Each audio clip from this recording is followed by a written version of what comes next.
弟兄姐妹们平安，我们一起来祷告。亲爱的父神，我们谢谢你，你在我们当中为王，你在我们当中为主，我们尊你为荣耀。我们也来到神的面前，谦卑我们自己，透过今天的敬拜与主相遇。求主保守我们，让我们再一次也透过你的话语，能够打动我们的心，让你的话语再一次对我们说话。我们明白神你的心意，走在神你所喜悦的道路上。这样祷告，奉耶稣基督的名，阿们。好，今天透过这段经文，我来分享一个主题，叫做效法传道者保罗。今天的经文，我们看到是在保罗3次的宣教旅行中的第2次。整个使徒行传15章一直到18章，叙述了保罗在这一段行程里面所有的事情。那今天我们只是在我们中间的一段，就是保罗跟希拉在帖撒罗尼迦跟庇利亚这2个地方，他们做了什么，他们传了什么，我们看到了什么。保罗他自诩是一个传道者，所以保罗很清楚的知道，我一个传道者就是要传上帝的道。所以我们从经文里面可以看到，当保罗来到帖撒罗尼迦的时候，他第一件事就是进入会堂。进入会堂，连续3个安息日，在那个地方讲解圣经，把上帝的道说清楚、讲明白。在那个地方，他传耶稣基督的信息。他传耶稣基督的信息。同样的场景，我们看到，当保罗在夜间来到另外一个地方，叫做庇利亚。保罗在庇利亚也是一样，他也是圣经描写说，他们就到了地方，他们进到会堂。同样的动作，同样的场景，我想不止在这个地方。如果我们看使徒行传，我们发现到保罗每到一个地方就进入会堂，传上帝的道。进入会堂，会堂在当时的犹太人来讲，那是一个什么？那是一个众人在那个地方寻找人生答案的地方。他们在寻找真理，他们在辩解真理，他们在寻找人生的方向。他们知道这个地方要得到什么是我人生里面最有价值的东西。保罗传上帝的道，不管是在庇利亚，在帖撒罗尼迦，每到一个地方，保罗深深知道自己是一个传道者，无论得时不得时，都传上帝的道。其实我们跟每个基督徒也是一样，我们基督徒也是在传上帝的道。虽然有些人我们认为他是牧师，是全世界受呼召的传道人，他们在传上帝的道。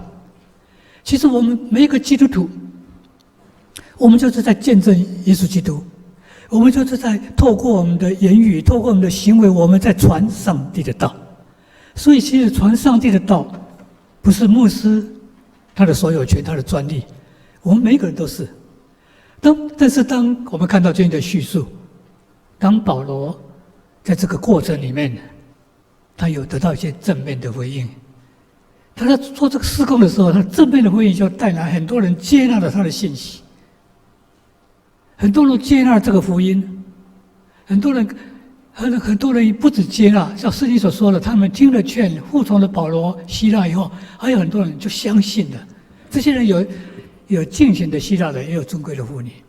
所以我们看到保罗在传福音的过程里面，他有一些是他的福音被接纳，他可以在神的面前里面献上感恩，他可以看到他传福音的果效。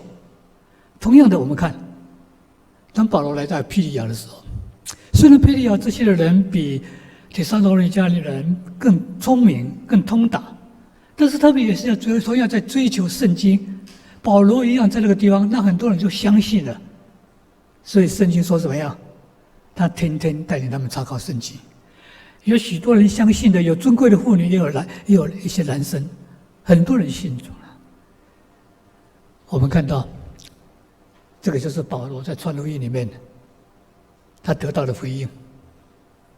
他得到的回应，但是一体有两面，有正面也有负面的，也有反面的。当保罗在看到保罗在传福音的过程里面，他得到了这些正面的回应，但是他相对的，现在带来了一些负面的回应，那个是一种反击，那个对他来讲是一个挫折，对保罗来讲，那是一种甚至是一种迫害。所以我们看，当保罗在帖撒罗尼迦的时候，那些犹太人嫉妒，而且还遭拒了市井毁灭，结伙成群，耸动群臣，来扰乱，甚至有一个家庭叫做耶稣的家，被指控说他们收留了保罗、西拉，无端的卷入在这个场景里面。当然，我们看后来耶稣他们全家是被释放，但是这个对保罗来讲情何以堪？有很多的挫折，有很多的敌对，有很多的嫉妒，有很多的迫害。不止这样子，我们看到保罗和西拉不止这样子，他不得已在夜间就离开他们，往另一个城叫庇利亚。但是当保罗到庇利亚的时候，在帖撒罗尼迦那些犹太人还心不甘情不愿，还追到这个地方，追杀到这个地方，还在这个地方耸动搅扰、破坏，要让保罗的福音传不下去。所以保罗、西拉不得已到海边离开了庇利亚，往前去。我们看到这一段经文的描述，保罗传上帝的道，有两个不一样的场景，两个不一样的反应，在他的这些日子里面。我们想一想，在我们传福音的过程里面，我们是不是也有这样的经历？有时候我们传了福音，把耶稣基督介绍给你最爱的人，我们抱着福音的负担，有时候我们看到成果，我们满心的感谢。我们看到他在生命里面跟我们一起来追寻这个福音，但是我们有时候也被排挤，有时候甚至被敌对，甚至于遭受迫害。我想保罗他这时候的心境，我们可以去想一下他这一次的心境，就好像是在罗马书第8章35节到36节，至于保罗自己所写的一段经文里面这样说。他说：“谁可以让我与基督的爱隔绝？”保罗可以是深深体会到，在这个日子里面，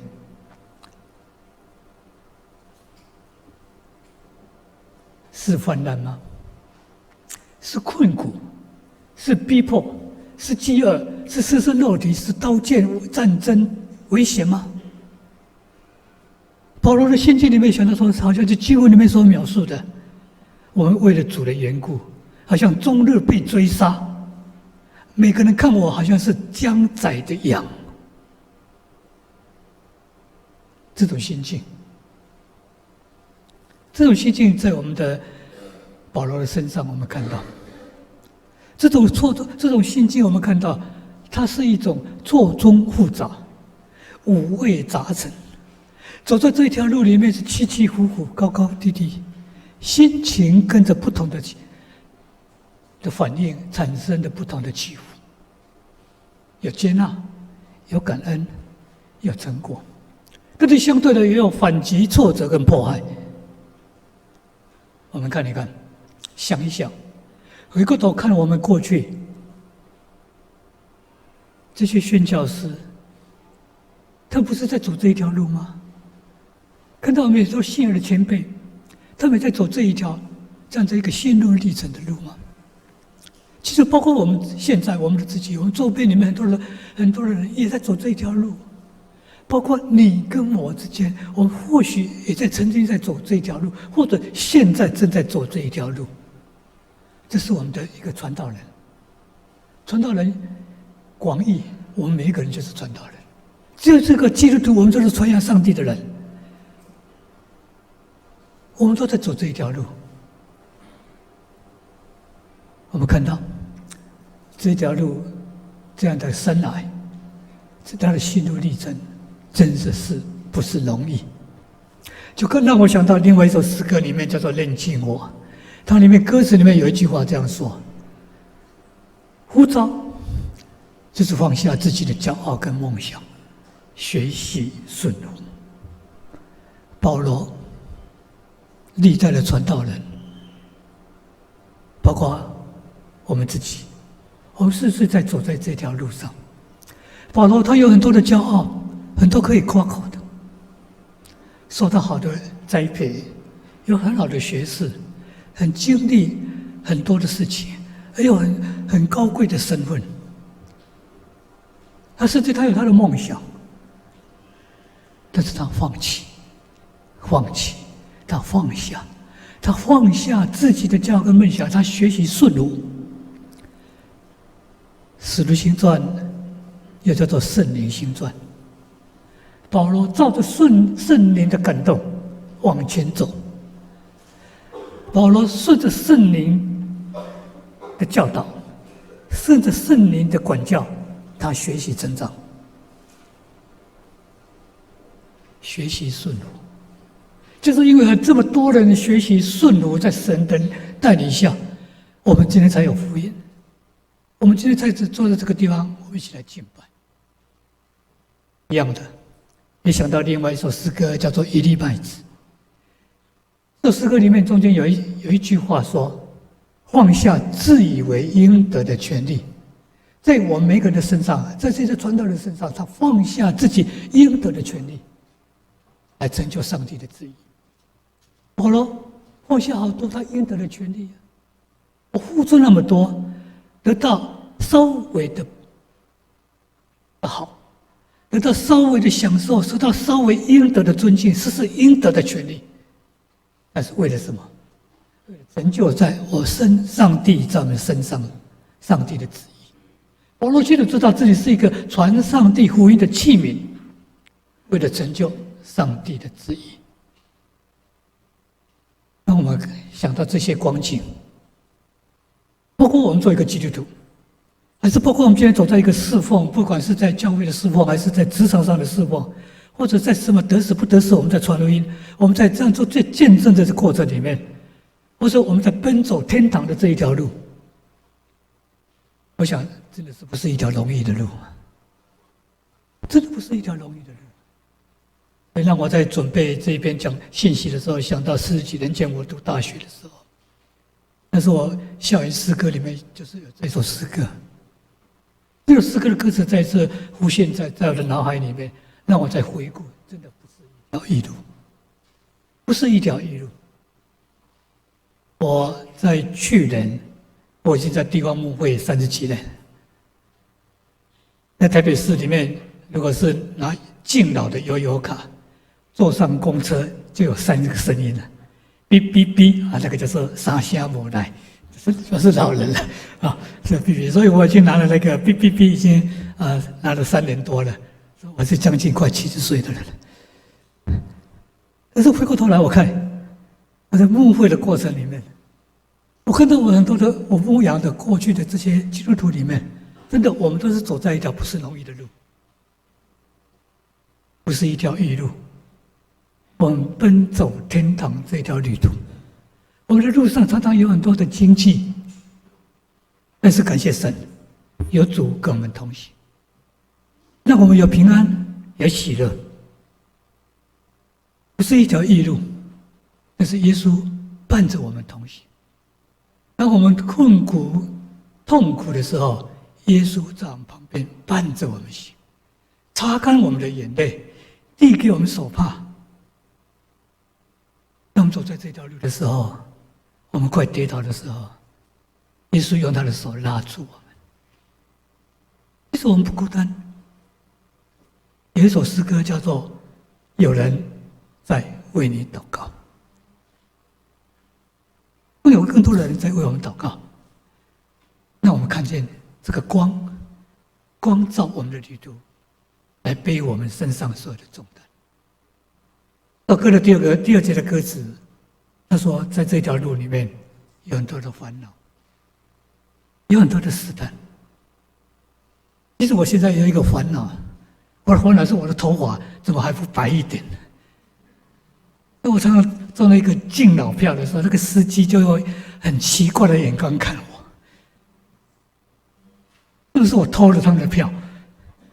那其实开玩笑的，其实我们走在这条路上，我们真的人生的旅途很多的迷雾，但是有耶稣的宝贝牵着我们走，崎岖不平，主在帮我们修平，不是一条异路，耶稣伴我同行，光照我的旅途，带入我身上的重担。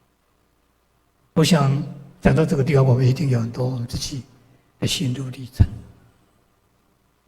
如果你走的是一条很平坦的路，真的你感恩；但是如果你走的有些跌跌撞撞，我们还是可以效法保罗，效法这些历代的传道人，真的不是一条异路。但是为什么他们坚持走下去？我们这些历代的传道人，包括我们自己，为什么要坚持的走下去？这条路不是一条直的路，但是我相信他们愿意坚持走下去，是因为这是一条值得的路。阿们吗？为什么值得？因为我们找到了生命的源头。为什么我们值得？我们找到了唯一的救主。为什么值得？我们值得，因为这个救主是我们的主，也是我们的救主。他塑造我们的生命，改变我们的生命，让我们的重担可以卸下，让我们所有的罪可以在耶稣面前，耶稣一笔勾销。唯一，不是一条值得路，但是一条值得的路。为什么保罗，我们这些信仰的前辈，包括我们自己，他们愿意这条路一直往下走，一直走，一直走，坚持的走下去？我想背后一定有他的动力，一个动力可以让我们往前走。一个生病的人，一个动力，一个盼望，所以他坚持的往前走。保罗一定有他的一个原因，在告诉我们什么动力让他能够坚持的往前走。我想保罗一定在他的这条旅程里面，他有体会，那个体会或许用我们的那个术语来讲，就是我们的生命的经历。那个生命的经历成为我们的一个生存的动力跟传福音的动力，然后他愿意坚持的走下去。我想保罗一定有两个体会。第一个体会，他体会上主的恩典格外的丰盛，他体会上主的恩典格外的丰盛，让我在这条路里面我有信心往前走，在这条路里面我能有爱心继续神的爱光照我，让我去爱我的弟兄，爱我的姐妹，甚至于是那些逼迫我的敌人。保罗愿意走下去，因为他深深体会上帝的恩典格外对我格外的丰盛啊。另外保罗也体会到，不止上帝的恩典，难道看到我自己的时候，他看到自己的是自己的软弱，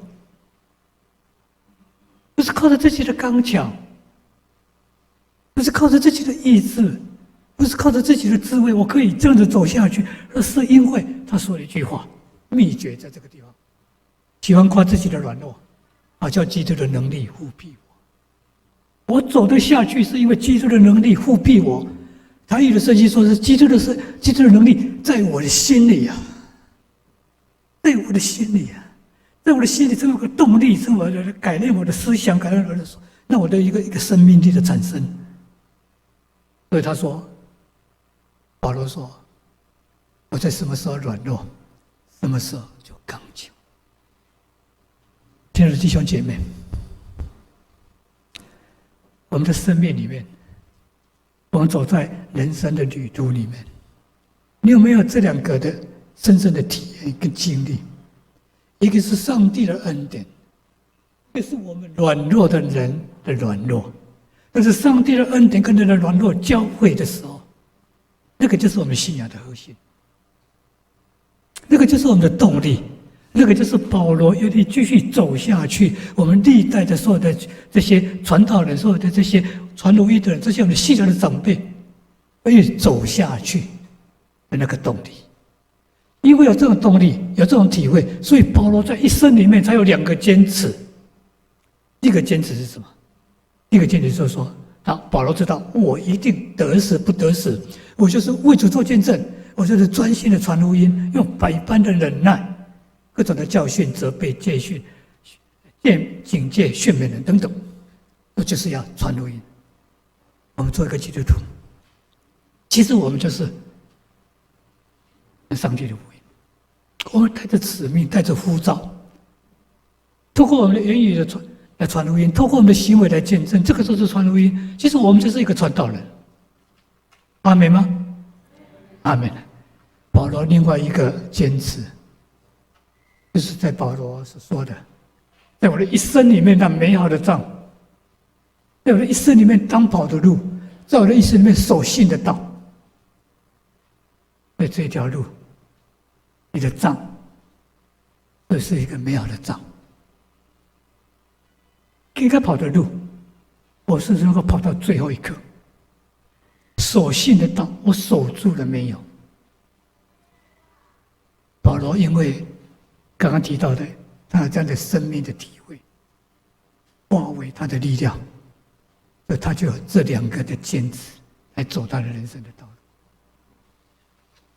我想我们效法传道者保罗，我们效法历代的传道者，我们效法参与传道事工的所有的事奉，我们自己也正在走这一条路。期待我们也成为一个传道者，不管你是在职场的宣教，在你的家庭，在你的学校，在你的每一个出出入入的地方，我们就是一个传道者，我们就是参与教会的侍奉，参与传道侍奉的一个侍奉者。我们有什么坚持？我们有什么体会？希望我们走在这条路上，走在这条旅程里面，希望我们能够一起来勉励。我们是怎么样？越走越甘甜，越侍奉越甘甜。这就是我们这样的一生里面，我们最宝贵。在参与传道的旅程中，越侍奉越甘甜。我们一起来祷告。亲爱的父神，我们谢谢你，让我们在今天的这段信息里面再一次彼此激励，彼此分享。神保守我们，让我们能够一起来经历保罗所经历的人生，保罗所经历的一个传道的生涯。我们也经历走在这条路上，也求神帮助我们。这不是一条容易的路，但是是一条值得走的路。我们愿意继续彼此的鼓励，彼此的互相的手牵手，继续走这一条路。不孤单，因为神在我们当中；不孤单，因为我们知道有人在为我们祷告。这样子祷告，奉耶稣基督的名，阿们。